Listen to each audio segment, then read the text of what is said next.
इस वक्त किस हद तक आपको लगता है कि ये इंप्रेशन दुरुस्त है? अब सलीम मांडवीवाला साहब सीनियर सियासतदान है कि क्या वाकई ऐसा है कि ये हुकूमती इत्तेहाद, इसमें ये डिवीजन पाई जाती है कि पाकिस्तान तहरीक इंसाफ को किसी ना किसी तरह सियासी तौर पर एलिमिनेट कर दिया जाए, साइडलाइन कर दिया जाए और वो 2023 के इंतखाबात के अंदर आ ही ना पाए? जो केसेस हैं वो मंतकी अंजाम तक नहीं पहुंचे क़यादत के खिलाफ, लेकिन ये नैरेटिव, ये माहौल जोर पकड़ा है। आप इस तासुर से एग्री करते हैं या आपको लगता है कि नहीं, ये कहना आसान है, करना मुश्किल? एक तो मैं इस तासुर से एग्री करता हूं कि पाकिस्तान की जो पार्लियामेंट की या हुकूमत का जो जुज़्वे आज़म है पाकिस्तान मुस्लिम लीग नून, वो ये चाहती है कि पाकिस्तान तहरीक इंसाफ का नाम भी ना रहे, इसका लीडर भी ना रहे और इसका वोटर भी ना रहे।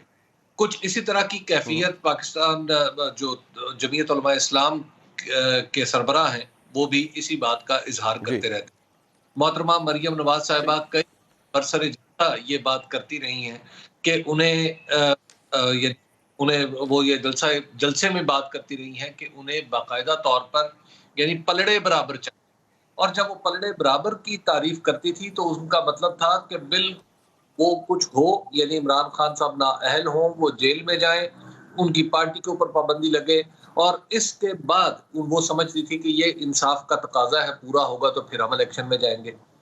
इसी तरह फिर कुछ लोग और भी हैं जो ये समझते हैं, मिसाल के तौर पे मौलाना फजल रहमान, वो जब बात करते हैं तो वो तो यहूदियत से कम, खुदा न खास्ता को मैं उसमें तफरीक नहीं कर रहा, लेकिन वो मजहब को इस्तेमाल करते हैं इमरान खान के खिलाफ और बाकायदा तौर पर कहते हैं कि जनाब ये पार्टी तो बिल्कुल खत्म हो जानी चाहिए।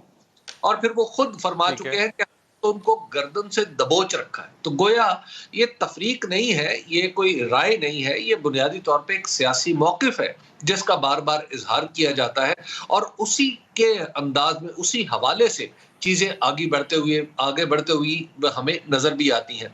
यानी एक दिन पहले जो कुछ अर्सा पहले जो मरियम नवाज साहिबा बात करती थी कि पलड़े बराबर हों, तो हम सोचते थे कि पलड़े बराबर कैसे हो सकते हैं, लेकिन आज हमारे सामने पलड़े बराबर हो रहे हैं और हम देख रहे हैं। बट अभी बकरम साहब, ये इसके ऊपर जरा रोशनी डालिएगा। अब पलड़े बराबर होने की बात आपने दुरुस्त निशानदेही की, लेकिन जो 9 मई का वाकया है उसके बाद जो भी डिसमेंटलिंग हुई पाकिस्तान तहरीक इंसाफ की बैसियत एक जमात, वो किसी स्कीम या फॉर्मूले के तहत तो नहीं हुई। ठीक है, वो एक रिएक्शन है और बड़ा भारी भरकम रिएक्शन है, रियासत की जानिब से है।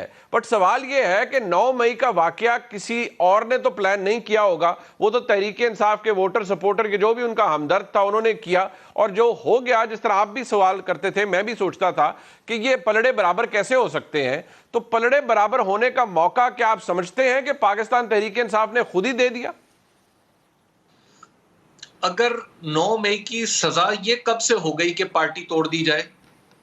9 मई की ये सजा कब से हो गई कि लोगों को, अगर कोई शख्स जो है वो बिल्कुल किसी मामले में मुलव्विस भी नहीं है और उसको उठा लिया जाए या उसको कहा जाए कि तुम अपनी पार्टी तब्दील करो? मतलब ये 9 मई से इस मामले का क्या ताल्लुक है? मतलब 9 मई के इस काबिल मुजम्मत और हमारे जो तारीख का एक शर्मनाक दिन है, इसके मुर्तकिब अफराद को सजा देना एक बात, लेकिन पार्टी को तोड़ना पार्टी को तोड़ने से और इसको कैसे इक्वेट किया जा सकता है, मुझे ये समझ नहीं आती।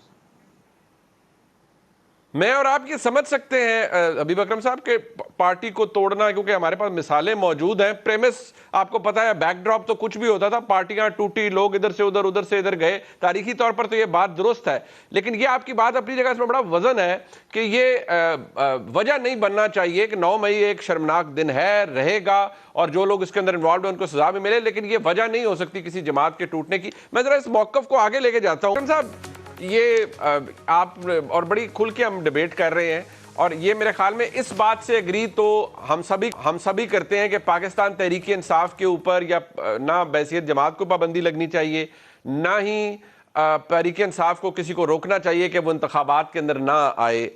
मतलब ऐसा नहीं होना चाहिए कि उनका वजूद ही ना हो। किसी की ख्वाहिश तो हो सकती है, लेकिन ऐसा नहीं कि उनका वजूद ना हो। जो सरप्राइजिंग बात है वो आदिल शाहजेब साहब और हसन अयूब साहब दोनों फरमा रहे हैं कि मुस्लिम लीग नून की क़यादत ये समझती है कि नहीं, ये पाबंदी शंदी वाला काम नहीं है। लेकिन हम भी बहुत से लोगों से मिलते हैं, पार्टी के अंदर ये गुफ्तगू तो हो रही है कि देखिए अब तो हमारे पास इतना मवाद है, सेक्शन 5 को आप पढ़ लें, आप वायलेशन कॉन्स्टिट्यूशन की वहां पर भी हो जाती है, ओथ की, तो बड़ा कुछ हो सकता है इमरान खान के खिलाफ। बट हैविंग सेड दैट, एक काम तो होना है ना इंतखाबात के आने से पहले, और वो है निगरान हुकूमत। तो ठीक है, अब हमारे दोस्त राजा रियाज साहब हैं तो अपोजिशन लीडर, तो आप जरा खाका साजी करेंगे वो कैसे अपने नाम देंगे और उन पर कैसे फिर निगोशिएट करेंगे इस हुकूमत के साथ? मुनीब, मैं इस तरफ आने से पहले थोड़ी सी दो वजाहतें करना चाहता हूं। अभी हसन अयूब साहब फरमा रहे थे कि मैं 9 मई के वाकयात को लाइट ले रहा हूं। मैं बिल्कुल लाइट नहीं ले रहा। मैं उनको और पार्टी की रेसोल्यूशन को आपस में जोड़ने के लिए जो दलील दी जाती है, मैं उसका कायल नहीं। एक ये बात वाज़ेह है। दूसरी बात यह है कि अभी आप फरमा रहे हैं कि हम खुल के बात कर रहे हैं। क्या मेरा आप सबसे सवाल है कि क्या हम खुल के बात कर रहे हैं? कम से कम मुझे तो नहीं लगता कि हम खुल के बात कर रहे हैं। और तीसरी बात यह है कि जहां तक हबीब भाई कहता कलामी, हम उतनी खुल के बात कर रहे हैं जितनी 2018 के बाद या उससे फौरन पहले हो सकती थी। फरमाइएगा। कहीं कम है, उससे ज्यादा खुल के हो रही है बात। आप भी उस वक्त, आपको भी पता है, मुझे भी पता है, आदिल को भी पता है, ये उससे कहीं कम है। लेकिन बाहर अब सवाल आदिल साहब कह रहे हैं ये उससे ज्यादा है। चले ये भी डिबेट हो जाएगी।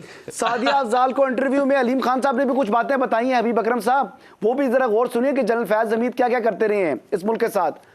इस्तेकाम पाकिस्तान पार्टी के चले हबीब भाई, सादिया अफजाल को इंटरव्यू में कुछ बातें की हैं।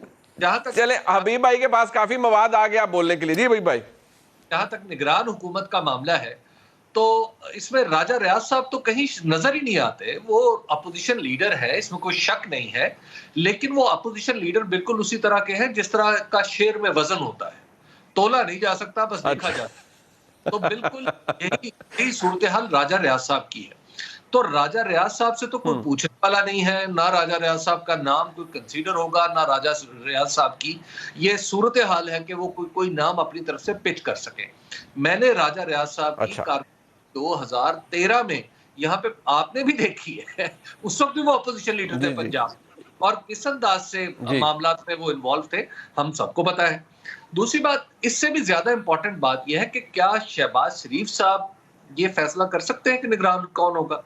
हालांकि मेरी मालूमात यह है कि पाकिस्तान पीपल्स पार्टी ने तो उनको ब्लैंक चेक दिया है कि आप अपनी मर्जी का निगरान वजीर आजम लाएं, हम आपके साथ, हम आपकी तायीद कर देंगे। आप ये ना देखें कि हमें कौन सा क्या अच्छा लगेगा, हमें क्या बुरा लगेगा, बस आप निगरान वजीर आजम लाएं। लेकिन इसके बावजूद भी वो निगरान वजीर आजम की कोई बात नहीं हो रही। उसकी वजह क्या है? उसकी वजह यह है कि क्या ये सब लोग जिनसे हमें तवक्को है कि ये फैसला करेंगे, क्या फैसले का इख्तियार रखते हैं? इसके भी नीचे सबब यह है मुनीब साहब कि जब आपने पंजाब और खैबर पख्तूनख्वा की असम्बलियों का बरवक्त इलेक्शन नहीं कराया, तो पूरे निजाम के अंदर आपकी जो दस्तूरी हैसियत थी वो खत्म हो गई। भाई, जिस तरह आपकी ये दलील थी कि हम दस्तूर में अदम एतमाद लिखी है तो हमने अदम एतमाद कर दी, फिर तो दस्तूर में ये नहीं लिखा हुआ कि असम्बलियां टूट जाए तो इलेक्शन कब होना है।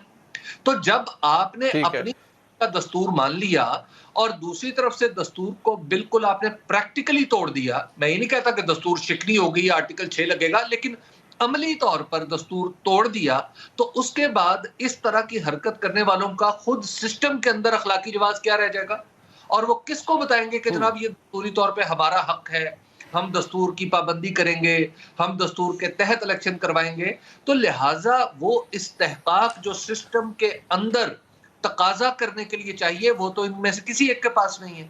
मतलब नहीं करें हबीब अकरम साहब, ये जो 5 मेंबर कमेटी बनाई है शहबाज शरीफ साहब ने, मुस्लिम लीग नून के बड़े सीनियर अरकान उसके अंदर शामिल हैं, ये क्या फिर खाली दिखावे की है? मतलब फैसला हो चुका है?